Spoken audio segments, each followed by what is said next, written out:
হরে কৃষ্ণ, রাধে রাধে বন্ধুরা। তোমরা আশা করি সবাই খুব ভালো আছো, আর রাধারানীর কৃপায় আমিও ভালো আছি।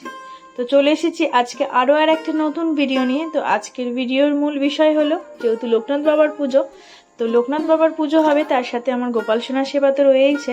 সেই ভিডিও নিয়েই আজকে তোমাদের সামনে চলে এসেছি। তো সর্বপ্রথম এসে আমি আমার গোপাল সোনাদের স্নান করিয়ে গোপাল সোনার সেবা সেরে নেবো, তারপর লোকনাথ বাবার তারপর পুজো করব। তো প্রথমেই আমি দেখো দই দিয়ে স্নান করে নিচ্ছি, যেহেতু পঞ্চামৃত দিয়ে আমি আর লোকনাথ বাবাকে স্নান করাবো আজকে। তো তাই জন্য আমি আমার গোপু সোনাদেরও পঞ্চামৃত দিয়ে স্নান করাচ্ছি। প্রথমে দই দিয়ে দিলাম, তারপর ঘি, মধু সমস্ত কিছু দিয়ে একটা একটা করে উপকরণ দিয়ে আমি ওদেরকে আজকে স্নান করাবো। তো ভিডিওটা কোনো কোনো জায়গায় একটু তাড়াতাড়ি করা হয়েছে, কারণ ভিডিওটা যদি সম্পূর্ণ দেখানো হতো অনেকটা বড় হয়ে যেত, তোমাদেরও ভালো লাগতো না, ঠিক সেই কারণে। তো দেখো সবাইকেই দই মাখিয়ে নিয়েছি, এবারে স্নান করাবো। তো তোমরা দেখতে থাকো, আশা করি তোমাদের ভালো লাগবে। যদি ভালো লাগে তো ভিডিওটা অবশ্যই একটা লাইক করো, আর কমেন্ট করে আমাকে জানাতে ভুলো না।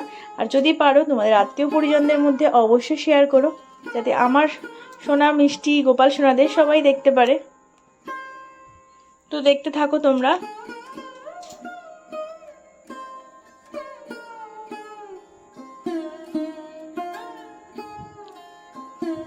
দেখো সবাইকে স্নান করানো হয়ে গেছে, আর গুবলু রায়ের স্নানটা আর তোমাদের সাথে আজকে শেয়ার করিনি, কারণ ওদের স্নান তো তোমাদের সাথে সবসময়তেই শেয়ার করি, ওই জন্য ওদেরকে একদম জামার কাপড় পরিয়ে তোমাদেরকে দেখালাম।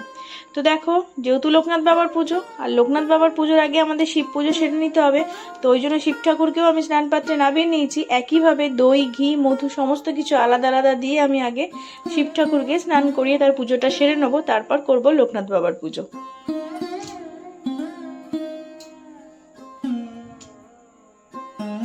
আর দই দিয়ে যদি শিব ঠাকুরকে স্নান করানো হয় খুব পরিষ্কার হয়, কিন্তু আমরা পিতলের বিগ্রহ দই দিয়ে পরিষ্কার করলে যেমন চকচক করে, ঠিক সেরকমই পাথরের শিব ঠাকুরও কিন্তু খুব পরিষ্কার হয়।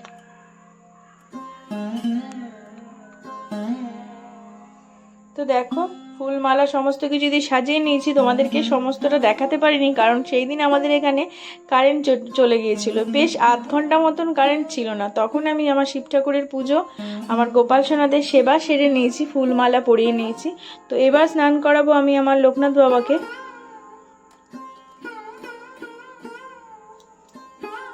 আমার এই লোকনাথ বাবাটা বেশ অনেক বছরের পুরানো।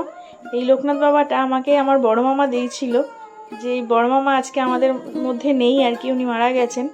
তো আমার কাছে ওই জন্য স্মৃতি হিসাবে আমার এই লোকনাথ বাবাটা রয়ে গেছে, বড় মামার দেওয়া এই লোকনাথ বাবা। চাইলেই আমি একটা বড় ঠাকুর আনতে পারি, যেহেতু আমার ঠাকুর ঘরে সমস্ত ঠাকুরই বড় বড়, কিন্তু আমি এই লোকনাথ বাবাটাকে কখনোই চাইনি যে আমাকে দিয়েছে, আমার মামা যে আমাদের মধ্যে নেই আজকে, তার স্মৃতি হিসাবে আমি এটাকে রেখে দিয়েছি। এই লোকনাথ বাবাটাকেও আমি স্নান করিয়ে নিতাম।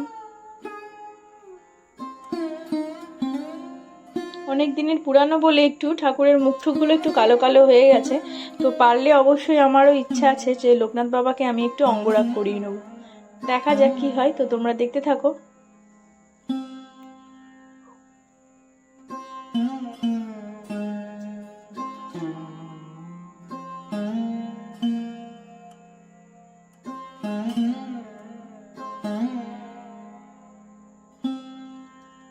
এই 19শে জ্যৈষ্ঠ লোকনাথ বাবার মৃত্যু দিবস আমরা পালন করে থাকি। আর লোকনাথ বাবার জন্ম জন্মাষ্টমীর দিন জন্ম বলে, তাই জন্য লোকনাথ বাবাকে আবার ওই জন্মাষ্টমীর দিনও পুজো করা হয় গোপাল সোনাদের সাথে সাথে। তো যে জায়গায় বসাবো আমি সাদা আসন পেতে নিয়েছি, আর নিয়ে কিছুটা ফুলের কুচি ছড়িয়ে দিলাম। এইবারে ওখানে আমি আমার লোকনাথ বাবাকে বসাবো। দেখো একটা নতুন সাদা বস্ত্র পরিয়েছি।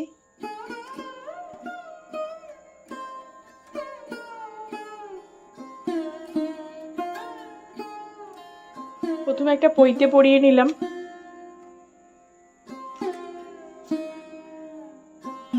লোকনাথ বাবার যেহেতু সাদা রং খুব প্রিয়, তাই জন্যই আমি একটা সাদা রঙের ধুতি পরিয়েছি। তারপরে শ্বেত চন্দনের ফোঁটা দিয়ে দিয়েছি কপালে।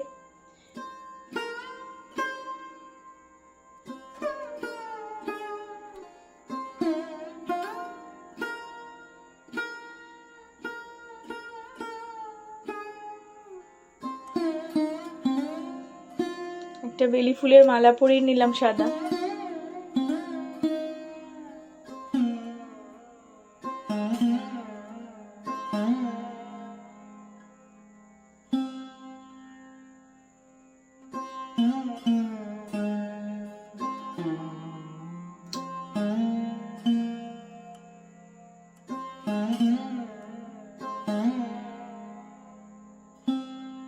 এবার লোকনাথ বাবার পুজো শুরু করার আগে আমি শ্বেতচন্দন সহযোগে তুলসী পাতা ওনার বুকে নিবেদন করলাম।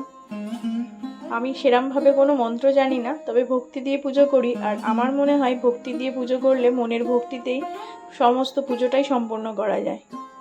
তো একটা শ্বেতপদ্ম নিবেদন করলাম লোকনাথ বাবার কাছে।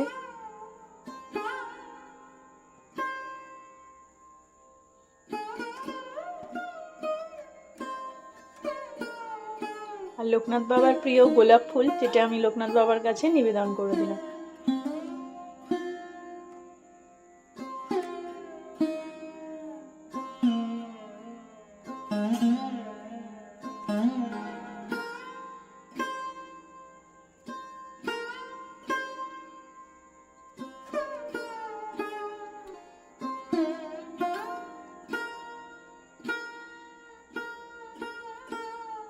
বেলপাতা সহযোগে ফুল নিয়ে আমি 3 বার লোকনাথ বাবার চরণে নিবেদন করলাম, জয় বাবা লোকনাথ, জয় বাবা লোকনাথ, জয় বাবা লোকনাথ বলে।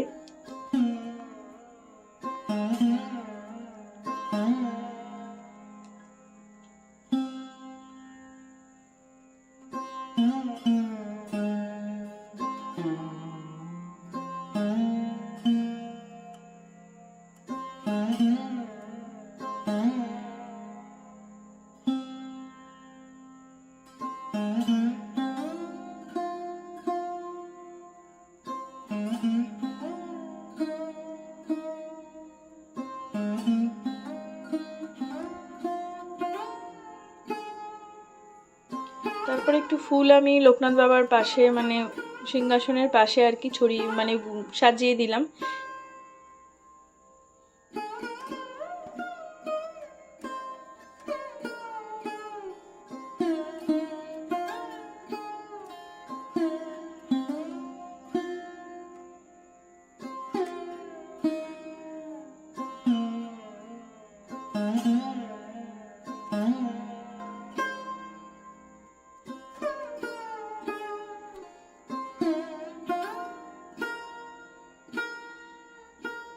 দেখো লোকনাথ বাবার পাশে আমি ওই আমার পিতলের যে আছে ফুলদানি, ওর মধ্যেই রজনীগন্ধার স্টিক দিয়ে সাজিয়েছিলাম। আর ঠাকুরঘরটা যেহেতু খুবই ছোট, তো মানে বিশেষ করে আর সেরকমভাবে কিছু করা হয়নি। একদিকে আমার গোপাল সোনারা আছে আর একদিকে আমার লোকনাথ বাবা আছে।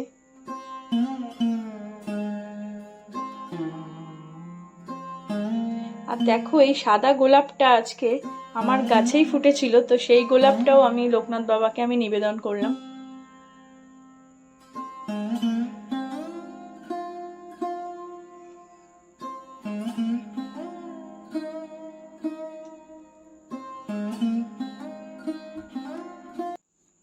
একটু ফুল দিয়ে সাজিয়ে নিচ্ছিলাম আর কি, গাছের ফুল দিয়ে।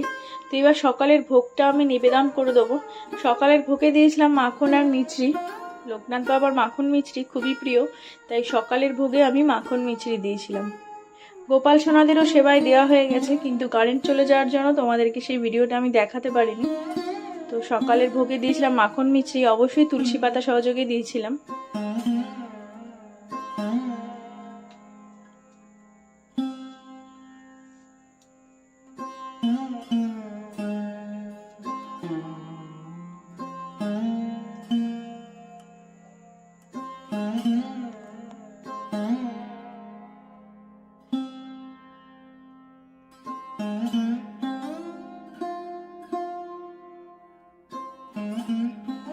সকালের ভোগটা দিয়ে আমি আরতি করে নিচ্ছি ধূপ আর প্রদীপ দিয়ে। সকালের ভোগ নিবেদন করা হয়ে গেলে তারপর চলে যাব আবার রান্নাঘরে, যে ঠাকুর মানে আমার গোপাল সোনাদের জন্য আর আমার লোকনাথ বাবার জন্য আজকে ভোগ করব আর কি। তো ভোগের সমস্ত কিছু কাটাকাটি করে নিয়েছি। 5 রকমের ভাজা, একটা চচ্চড়ি আর খিচুড়ি, চাটনি, পায়েস এই সমস্ত করা হবে। তো চাটনিটা আগে বসিয়ে দিয়েছিলাম, আমরা চাটনি করছিলাম। একা হাতে সমস্তটা করতে হয়, ওই জন্য বেশি আয়োজন করতে পারি না আর কি, যতটা পারি ততটাই করি আর কি। তো আমার এক বন্ধু আমাকে অনুরোধ করেছে যে গোপাল সোনাদের রান্না তুমি কোথায় করো সেটা দেখাবার জন্য। তো অবশ্যই আমি একটা ভিডিও নিয়ে আসবো, তোমরা আমার পাশে থেকো আর ভিডিও দেখতে থেকো।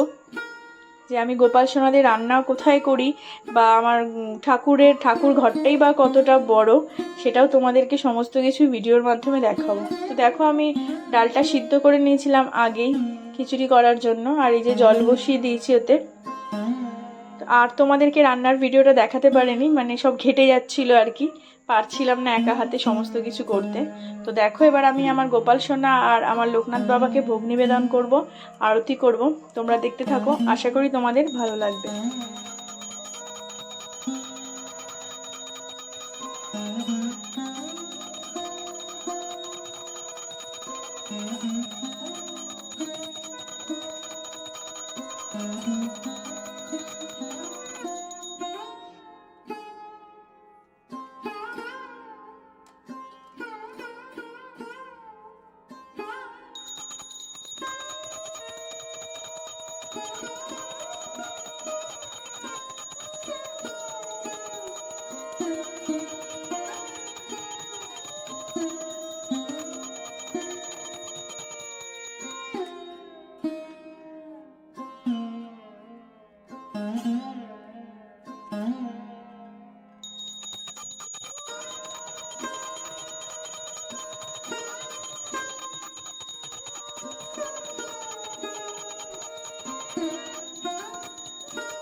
তো আজকের মতন আসি, দেখা হবে আবার অন্য কোনো দিন অন্য কোনো ভিডিও নিয়ে।